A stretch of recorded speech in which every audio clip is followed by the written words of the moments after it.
میں یہ سوال کرتے ہوئے بہت شرم محسوس کر رہی ہوں، لیکن شریعت میں کوئی شرم نہیں۔ دین پر عمل پیرا اور اللہ کا خوف رکھنے والی ایک شادی شدہ مسلمان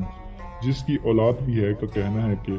وہ بعض اوقات اپنے خاوند کے ساتھ ازدواجی تعلقات قائم کرتے ہوئے مکمل طور پر اطمینان محسوس نہیں کرتی۔ اس کی وجہ یہ ہے کہ اس کے خاوند کا عضو تناسل چھوٹا ہے۔ اس بہن نے مجھ سے دریافت کیا ہے کہ اگر میرے پاس اس کے سوال کا جواب ہے تو بتائے۔ سوال درجہ ذیل ہے، کیا اس کے لیے یہ جائز ہے کہ وہ اپنے خاوند سے مطالبہ کرے کہ وہ عضو تناسل بڑا کرنے والی ادویات یا پھر آلہ استعمال کرے، جیسا کہ آج کل میڈیکل اسٹوروں اور انٹرنیٹ پر اعلانات پائے جاتے ہیں، یا پھر خاوند اپنے عضو تناسل پر مصنوعی عضو چڑھا لے تاکہ پہلے تو میں مکمل استماتہ حاصل کر سکوں اور پھر اس کے بغیر وہ بھی استماتہ حاصل کریں۔ بسم اللہ الرحمن الرحیم۔ السلام علیکم۔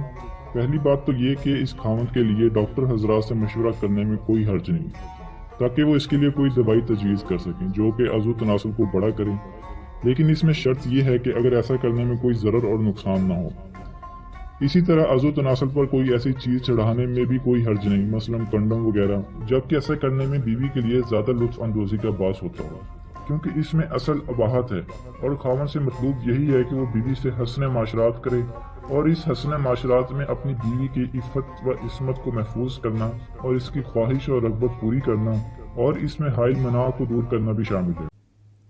مزید ایسی ویڈیوز کے لیے ہمارے چینل کو سبسکرائب کریں، لائک کریں اور شیئر کریں، اور ساتھ بیل آئیکن کو ضرور دبائیں تاکہ ہماری آنے والی ہر نئی ویڈیوز آپ تک بر وقت پہنچ سکیں، اور ہمیں کمنٹ کر کے ضرور بتائیں کہ آپ کو ویڈیو کیسی لگی۔ آپ ہمیں فیس بک اور انسٹاگرام پر بھی فالو کر سکتے ہیں، لنکس ڈسکرپشن میں ہیں۔